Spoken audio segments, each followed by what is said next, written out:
আজকে পঞ্চম দিন অষ্টকালীন লীলা কীর্তনে চলছে। আমাদের এই লীলা কীর্তনে প্রচুর ভক্তবৃন্দের সমাগম ঘটেছে। আপনারা দেখতে পাচ্ছেন যে এত ভক্ত, বিগত দিনে এ ধরনের ভক্তবৃন্দের আগমন কখনো আমাদের এই হরিসভা মন্দিরে ঘটেনি। আমরা সকল ভক্তবৃন্দকে আগমন উপলক্ষে তাদেরকে স্বাগত জানাই।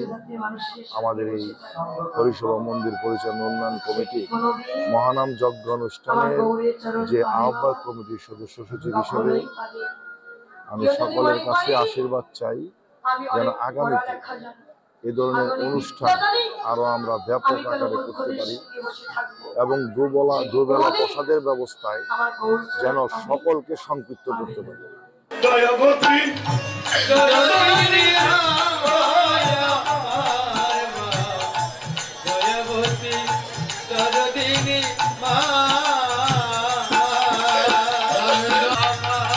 মায়ের কথা বলবো কত যদি বলি বছর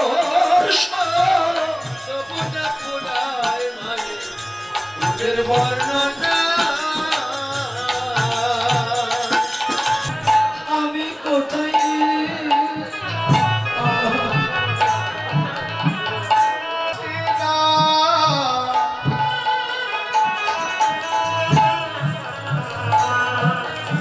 আমরা আগামীতে যেন এর চেয়ে সুন্দর অনুষ্ঠান উপহার দিতে পারি তার জন্য আশীর্বাদ চাচ্ছি।